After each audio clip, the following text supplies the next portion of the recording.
Welcome to Answers in 1st Enoch, Episode 8. It's time, folks. We will now follow Enoch along the surface to the Garden of Eden. In this video and the next one, we are firmly going to establish that. And even the one after that, we're going to go back into history and affirm it many, many times over. This is awesome and affirms really everything we've been teaching on this topic. No one, by the way, has ever disproven this find in 5 years now, nor will they. It's far too solid, and we know that it is because we've set our foundation in Scripture, in the Hebrew, and in valid sources that no one can dispute. Jubilees and Enoch especially. Just as we found Ophir, the journey finds the garden from many aspects in many ways. Now for Enoch's directions to the Garden of Eden. Let's do this. Announcing the first book of Enoch, the oldest book in history, now available on Amazon internationally, in color, with paperback, and also in hardcover color. Yes. The black and white is still there too, so either way, and of course the ebook is free and all can download that, no problem.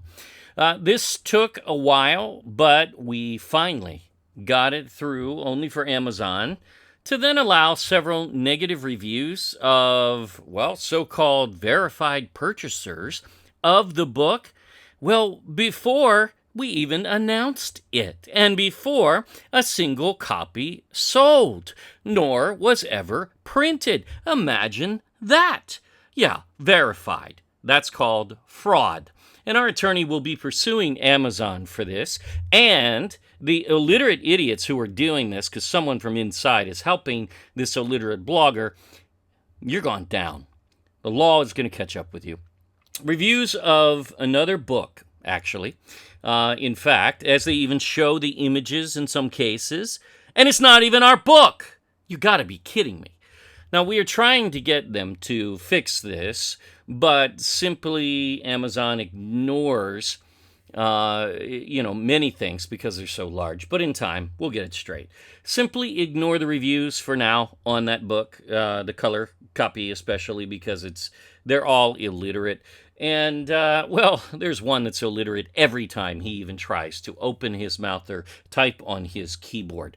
I mean, I can't imagine a keyboard. A keyboard must have, like, different characters or something. Because you say the words, the sky is blue, and he heard you say the sky was red because he's stupid and illiterate and can't get anything right. They're all erroneous, though, all of these reviews. Then there's the usual criminal cyber libelist who only reviews all of our books and no one else's, of course, and tries to debunk really that's not what he's doing. He just is diarrhea of the mouth regarding our videos, reframes everything, and can't even coherently form a sentence. He's so stupid. And no one else is, on these same topics. I mean, he doesn't bother them, just us. He's just after us. So let's be clear. It's his job to attack us. Well, that's okay. Keep it coming, big boy, because you're going down. Now, he's never purchased one book, but lies that, the pages fell out. You mean on his computer screen? Yeah, that's it. He's still at it. Same guy from the very first book. He's reviewing every one, and it's always blah. That's pretty much what he says. Now, he's failed to do anything, but he proves just another ridiculous communist fraud, or communist style anyway, fraud, perhaps Jesuit instead of communist, which is the same thing, but who cares? Clearly being paid to attack us in almost weekly blogs in the most insane way possible, and the authorities will catch up with him. He's going to jail. He's a criminal. Now, things like claiming this book, for instance, which sells in color, for $52.99 on Amazon. He claims it's, $50 more than everyone else. Really? Note, everyone else, they're not in color typically, for one thing. And we have a black and white version for $19.99, which is, whoa, oh, wait a minute. We didn't price. Amazon did. Stupid. I mean, they priced both of these, not us. Amazon's the one printing and distributing these books. Wow. You know, they didn't ask this dunce. They didn't want his opinion. I wonder why. Well, because he can't even do math. This idiot can't even tell the truth in a headline as he claims that all others sell their book of Enoch for $2.99 and in color even. Ha! No one does. And what a fraud and a loser and a complete liar. Everything that comes out of his mouth or types from his keyboard. I think he has that filter. You know, it must be a program, you know, a liar filter, right? Because that's all he's capable of, and nothing whatsoever of the truth. This stalker is a complete nut job, and he just keeps coming with the dumbest things. He has no ability to read even a sentence and represent it properly. So we wanted to address that. No doubt it's no coincidence that his review showed up with others, and this is the point, which are dated 6 months, the other ones. 6 months before we ever published the book, nor even created a listing on Amazon. Talk about fraud. How exactly can anyone review a book? Well, 6 months before it's even finished. I mean, can you be more ridiculous? Anyway, this is insane. And even for Amazon, because they have a part in this, and they're going to be held to the legal letter, and they're going to pay for this. But he will soon likely be in prison, because this guy has broken many laws in attacking just us alone, whether alone, whoever else he does. But anyway, the color and hardcover are now there. Yes. And we cannot offer this in color or hardcover in the Philippines at this time. But the black and white is here on Shopee. Just go to firstenoch.org. Thank you all for your support, though. And be sure to offer a review, if you would, on these books, if you feel led to do so. We could use them, especially when we have, it looks like it says 39 reviews before we even sold the book. That's incredible. It's amazing. What a miracle. Anyway, thank you very much. In the last video, Enoch exited the inner earth at the North Pole. No, not Israel, which does not remotely fit.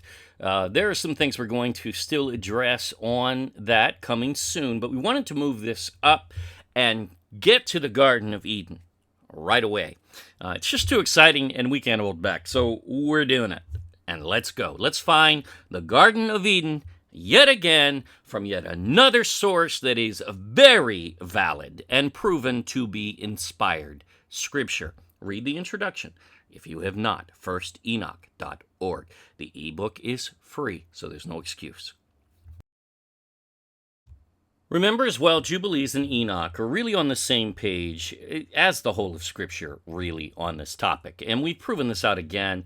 Read The Search for King Solomon's Treasure. We have a whole, the whole book really leads to it, but certainly we have a whole chapter or two just on the Garden of Eden portion, as well as a chapter on the rivers from Eden.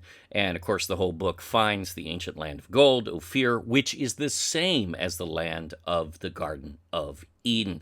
That's why King Solomon went there. There's a reason.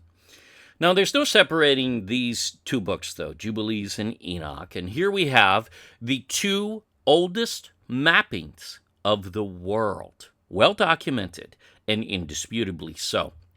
I know they find something carved, somewhere, or something written, in an occult sense, and, oh, well, that's called history and archaeology. But this, which is firm history and archaeology, well, no, that's not, the Bible's not a textbook, That's what they'll say. They're stupid. It is the dumbest form of reasoning whatsoever. Anyone who would say that the Bible does not have history, geography, and even science within is an idiot. They can't even read. It is foolish to say that one of the oldest books ever written, and Enoch proves to be the very oldest, but the Bible, should just be ignored by every community because, well, they don't like the theology.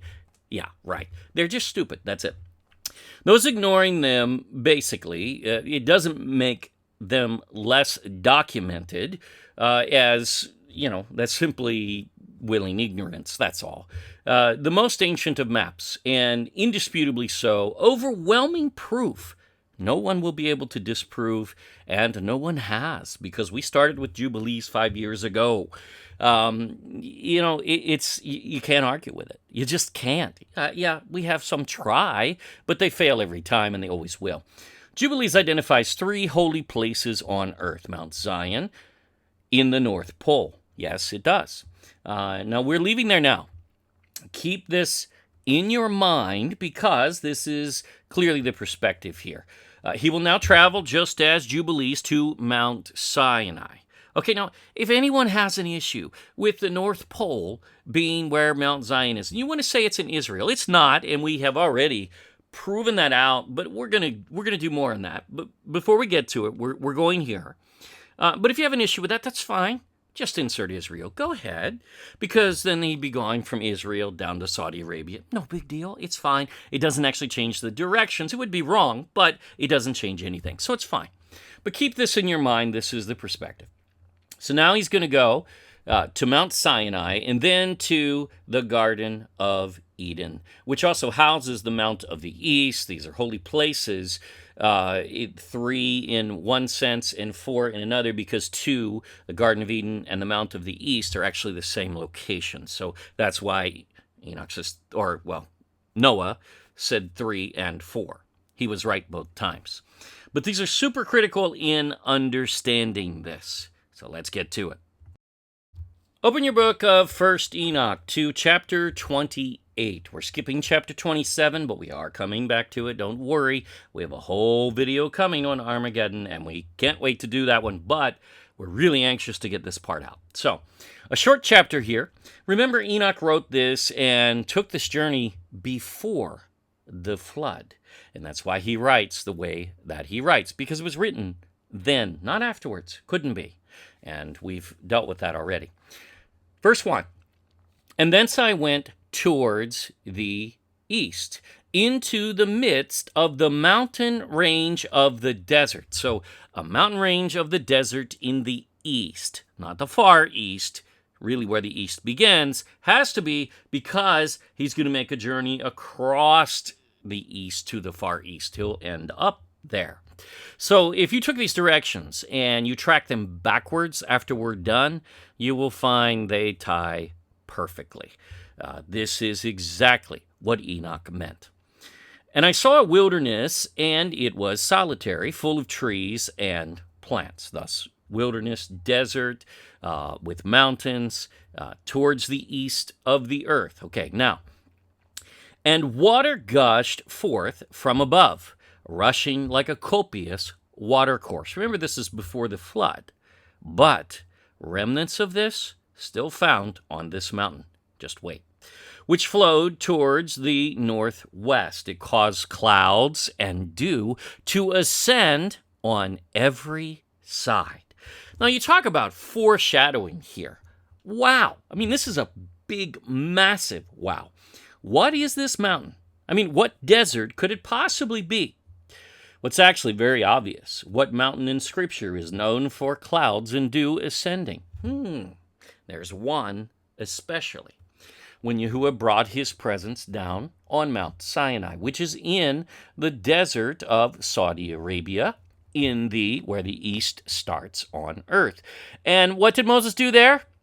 Well, he also struck the rock, and out of it flowed water. A massive amount, enough to quench the thirst of over 1 million people. That's a lot of water.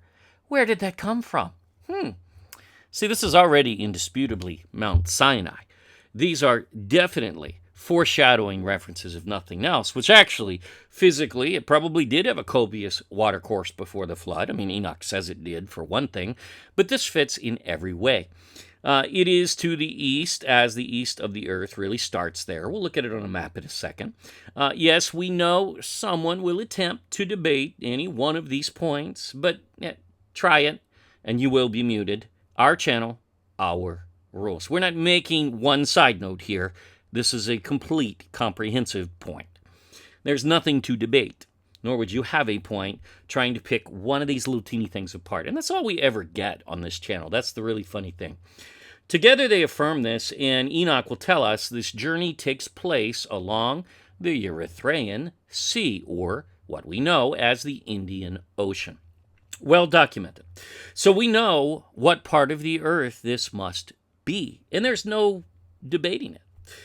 We simply are not placating the ignorance of the fools that come in and agitate here any longer. We're just not doing it. Doesn't mean people can't ask questions. We know who our people are, but we also know when they come in with a first-time comment ever, and all of a sudden their comment is, "I love all of your videos, but..." Really? All 400, and you've never commented even once, and your very first comment is to try to strain gnats in the most ridiculous way. Yeah, right. Like we're, I guess they do think we're stupid, huh? We simply are not placating that. They try to shout us down. That's what they're doing. Yet, all they have is really truly stupidity, and we're just not going to have it. So let's look at this on a map so it's clear. Remember the scripture in Exodus 17, which tells us when Israel was thirsty at Mount Sinai, Yahuwah instructed Moses to strike the rock of Horeb on screen. Another name for Sinai, by the way. And water came out so abundant that 1 million+ people had enough to drink. Now that's a massive amount of water. Not just a trickle and not just a little spring. This was basically an immediate, more than a pond even probably. So now we know this water was there from Enoch from before the flood. And wow is all I can say, because it's affirmed right there in Scripture. Though with water in clouds and dew encompassing this mountain at that time before the flood, this also, though, appears a foreshadowing of the event that would occur in the days that Yahuwah would bring his presence down upon Mount Sinai. It's just uncanny to think that Enoch, before the flood, wrote in this same manner, and it fits. It's a big wow, as far as we're concerned. This is actually a map from Adobe stock of the world's great deserts. It's not the founded Earth perspective of Enoch with foundations, etc. No, but notice Enoch is not in the east, and also somehow in the deserts of the Americas. He's not there. He's not in North or South America. They're out. They're ruled out. Done. He's not in Africa. That's also ruled out because it's not east. Thus, not even remotely a logical assertion. Again, this is very specific with obvious markers along the way. This is Mount Sinai, indisputably. And the next desert he mentions also will serve to nail this down as extremely obvious. In fact, once you complete the directions, which end point is the garden, indisputably, you can also take them backwards and test the journey as we said. And we always do that, by the way, when we take these directions. We frontwards and backwards, and we really try to prove out each plot point. Otherwise, one is just jumping around, breaking Enoch's rhythm over and over, which is really just willing ignorance and no reason to even bother. It's not any way to read a map. It's not any way to read a writing or directions at all. The desert mountains to the east are those that include Mount Sinai, known in Scripture as the wilderness of Sinai, which is never what Constantine's mother fraudulently and illiterately called the Sinai Peninsula, which is part of Egypt and doesn't work. We actually do cover that in our flood series. We map it out, at least roughly. If you want the route, check it out. Notice we are in the area of the Indian Ocean, as Enoch will again identify, and the next desert is as well, and this works perfectly. Let's go to 1 Enoch chapter 29. Another short one here. Verse 1. And thence I went to another place in the desert. So he's left this first desert in Arabia, and now he's going to a second desert. And he tells you, and approach to the east of this mountain range. Now, we'll finish the chapter, which will affirm we must be in the Orient, as this tree only grows in the Orient natively, you'll see. But first, let's map it. So back to our Great World Deserts map. Due east of the Arabian Desert is the Great Indian Desert. So we're in India. So we're now entering what is called the Orient, and we are going to keep heading east from here. Thus, anyone claiming the garden is in Africa is clueless. Anyone claiming it is even in India is illiterate of Scripture. It cannot be. We're going to pass there in just a minute. Anyone claiming it is in Mesopotamia between the Tigris and Euphrates, well, that's an occult creation myth. Thus, basically, you are espousing Satanism. Very nice. Not thinking like a Bible scholar. And yes, we're talking to scholars, not to anybody out there who's listened to them. We've all heard their stuff, and we've all fallen for some of it. This isn't about condemnation, but we will rebuke scholars along the way every video that we catch them, and we always do. Watch our Rivers from Eden series and learn that the word Tigris is never the Hiddekel River, ever. And the Bible has a name for that river of abomination 26 times. Yet stupid scholars are incapable of even a little bit of research on the matter. And that is shameful. You will find that inserted in error, even in some Bibles, and that's fraud. No other way to look at it. That's what it is. They changed the Bible. You don't just put a place name in there because you think it might be it, and then come to find out you're propagating the occult. Yeah, right. That is purposeful. Enoch has already passed all these areas, and he's about to pass India as well, as Jubilees does in this same exact manner. And next video, we're going to show you tons of historical maps, 2 videos from now anyway, which do the same. This has never been a mystery, and the fact that it has become so in scholarship and academia really demonstrates how far they have strayed from reason, logic, and the Bible in order to propagate the occult, it appears, because that's where they're leading, whether they realize it or not. But we will call them out. Verse 2, and there in the Orient, in the Great Indian Desert, I saw aromatic trees exhaling the fragrance of frankincense and myrrh. This is fascinating. Now notice, Ethiopia does not corner the market on ancient frankincense, nor Saudi Arabia or Yemen myrrh. That's ridiculous. In fact, they basically were substitutes of the original, fine substitutes. There's nothing wrong with what comes from Ethiopia and Yemen, except it doesn't even fit the Bible definition. Pharisees would only know that, though, because, see, that's likely where they got their spices from in their time for the temple, when they usurped it and stole it and practiced a different religion and worship system than what the Bible propagates. And the temple priests, they attacked, usurping the priesthood and continuing to pretend to be Yahudim. They never were. In fact, even the word Jew is not a Hebrew word and illiterate nonsense. Anyone calling themselves a Jew doesn't even know how to speak Hebrew. And that is why Messiah calls them the synagogue of Satan, who say they are Yahudim and are not, but do lie. Revelation 2:9 and 3:9. Learn the Bible from them and their Pharisee Bible canon, and you will never understand it. Things are missing that you need. We will cover this in the search for King Solomon's treasure, in the chapter on the 3, or really 6 or more, kings. And yes, David said they were kings. Thus, they were kings and wise men, or wise kings. It's pretty petty of modern scholars who write such articles in utter ignorance, ignoring David in Psalm. They just don't even know Scripture. Let's just be straight about it. And the trees also were similar to the almond tree. Oh, now, what is this? What tree has a nut like an almond, but is also known to produce resin, which is used as frankincense and myrrh?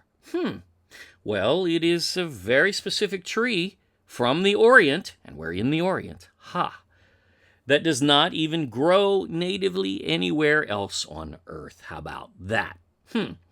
Now, it is very abundant in the Philippines, especially today, but we aren't there yet in these directions. We are in India, and we're coming just to the east of India, we'll tell you. What tree is this, then? Well, you can see the oriental nut like an almond in the background photo. That is the pili nut from the pili tree. That's what it's called. And from this very tree, there exactly are two varieties of resins or spices that are akin, and actually, the biblical frankincense and myrrh. Yes, it's called elemi, which is the biblical frankincense and myrrh. It is none other than the pili tree, which clearly before the flood grew as far as India. No surprise, as the Indies, the Philippines, and India really share very similar species to this day, as they have very similar climates. The fact is, the pili tree has two scientific varieties. It's even called poor man's, what's that? Frankincense. Not because it's lesser quality, mind you, but because the incoherent, illiterate rabbis deem only the Ethiopian tree as the biblical frankincense. Well, that's stupid. Now, read this book, and we prove that. Check it out. Try to debate, though, without bothering to read our position. Well, that's called laziness, and you will be muted here. Our channel, our rules. This channel is for those who are deep and are here to learn. If you're not, go find another channel. It's okay. We don't need you. But how can we dare say ancient frankincense, the Hebrew word is labona, not frankincense, can also come from the pili tree? I mean, not only does it, well, that is actually the original frankincense of Adam, or again, the Hebrew labona. Now, let's not pretend a French word from a language not even in existence at the time of the Bible is an actual indication of its origin. That's ridiculously, that's called circular reasoning. And you may have seen that word even in a review on one of our books. By the way, the definition of circular reasoning is not taking the book of Jubilees, proving it to be Torah, and then using it as Torah, as the temple priests do, to prove that Enoch, which it says, wrote Enoch, as it says so, as Torah. Thus, that's called fact. That is logic, reason, and leads to valid evidence, unless you are a clown blogger who can only vomit demonic lunacy in the very dumbest ways imaginable, that is. However, what does archaeology tell us? You don't hear this at all from rabbis and scholars. And it's amazing that none have bothered to do this little bit of research that's not real hard to find. They just don't bother. They have let us down. Here's what archaeology of the ancient frankincense used in the times of ancient Israel proves to be. This is Egypt, but same practice. Not what the rabbis claim, but they don't bother with such archaeology. When it disproves them, of course, they ignore it. They're really good at that. We will not. After the Middle Ages, the resin from Boswellia ferrana tree, now that's the variety from Ethiopia, Somalia, those areas. A Somalian variant, Madi, of the genus that gives as frankincense, was referred to as, well, wait for it, LME. It wasn't called frankincense. It was called LME. It's labona in Hebrew, not frankincense. That word isn't even in the Bible, at least not originally. Its inclusion in Coptic incense, i.e., the incense used by the Coptic Christian Church of England, helped the confusion, as LME is frequently a participant in incense blends. Of course it is. Do you want to know why? Because it's frankincense. There is no confusion here. LME is frankincense, or the Hebrew labona, the biblical spice. Even the variety from the Philippines is still called frankincense. The perfume companies know this. They have been coming to the Philippines and purchasing Manila LME, we cover this in our book, from the pili tree and using it mixed with and as frankincense and myrrh. How about that? Oh, and myrrh? What about that? Well, what does archaeology tell us about that in ancient times? LME's use in embalming. We're getting to myrrh now, otherwise known as myrrh in ancient times. Found in sarcophagi, buried in ancient tombs, has been celebrated through the ages. The ancient Egyptians championed LME in the intricate embalming process. Why? Because it is myrrh. Yet it is called frankincense and myrrh because there's two chemically different varieties in application. An ignored archaeology, of course, yet fact. These spices are LME in ancient times, not the tree from Ethiopia exclusively, nor the one from Yemen, though both are fine substitutes. But see, that is illiterate rabbi babble as usual. They don't know the Bible paradigm. They weren't there. How would they know? Again, they don't know because Pharisees, modern rabbis, have no roots in the ancient temple worship system. They are the imposters and frauds, according to Messiah. They only know what they replaced in 165 BC. So anything before that, they're clueless. They don't have even the remotest of clues. So everything they say about more ancient times is just bad guesses, typically. So basically, the so-called Hasmonean revolt occurred in that year. And they lost the route to Ophir at that point, especially the Garden of Eden. They lost a lot of things, and they still have lost them to this day. Because, see, they never had them. That's the difference. But you can find them among the temple priests who were exiled to Qumran, where scripture and Bible canon was kept. Watch our Lost Tribes series, Gog of Magog, and Answers in 2nd Esdras, where we really prove that one out. For these references, though, on frankincense and myrrh in ancient application, please read The Search for King Solomon's Treasure, which is supported by a 300-page source book. There's a whole chapter basically that deals with frankincense and myrrh on the three kings. It is available free in eBook at ophirinstitute.com, so check it out. If you wish it in print, it's available in print as well in the Philippines and internationally on Amazon, Shopee in the Philippines. These findings will blow your mind, as we actually do find the biblical land of gold that no one can disprove in over 5 years. Ophir, the Garden of Eden, and the land of creation, and all of this agrees with Enoch now. Even positing a very strong theory becoming more and more proven every day regarding the 5 ancient rivers from Eden, which are on the bottom of the ocean floor where they should be, and the only place they can be according to Scripture. Anyone saying otherwise, and especially those ridiculing, are illiterate. Try to debate without reviewing our position in ignorance, and many try. You will simply be muted. Our channel, our rules. No one has time here for agitators who have no interest in learning, and in the case of a trashy criminal blogger who can't even read a sentence, do math, or represent anything in truth, well, such liars will just be muted here. We shut them down. Okay, so we followed Enoch, who is brilliant in giving us directions from before the flood that can still be easily understood today. He is traveling from Mount Zion in the North Pole. Again, you want to insert Israel? Go ahead. It's fine. It doesn't change the rest of the journey at all. It's wrong, but it's fine. You can do that. However, we will come back to that too. Now, next, we are going to upload pretty quickly here. The next one, 3 in a row here on this topic. We are in the Orient now, and we are going to follow this through to the Garden of Eden in the next video, proving the markers Enoch so brilliantly left for us along the way. This is not even remotely debatable.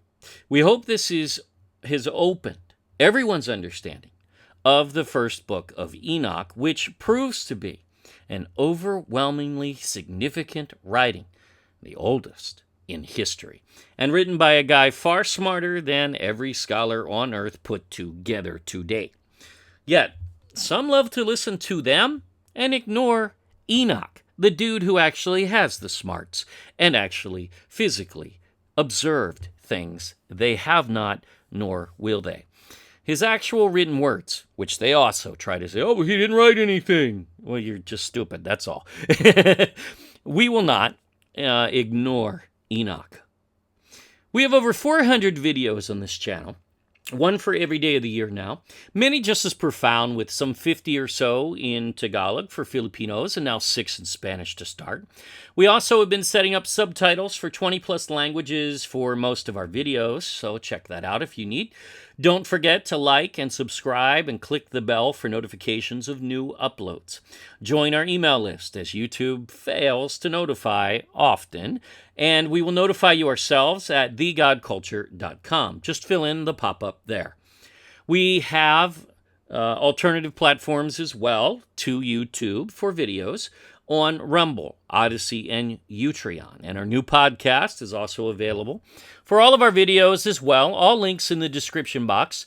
And friend us on Facebook at The God Culture _space original. If you prefer an alternative, we now have Parler, link below. We now have 6 books published internationally, being read in over 100 countries. With our new release, the first book of Enoch, the oldest book in history. And now you know it is, because we proved it out earlier in this series, parts 1 and 2. We also have now launched Ophir Philippines Coffee Table Book in the US, Canada, UK, and many overseas markets on Amazon, and it's available in hardcover or softcover there. Additionally, we launched the Book of Jubilees, the Torah calendar with color maps and interior, just as the Book of Enoch now, as so many had requested overseas. We have Jubilees in color, the maps anyway, in the Philippines already. But that too is available in hardcover, softcover, as Enoch also is available in both on Amazon overseas. All books, including Solomon's Treasure, are free in eBook. Just go to ophirinstitute.com for all the links for your area for all of our books. More coming soon. Thank you for watching. Now always remember, prove all things for yourself. Yah bless to everyone.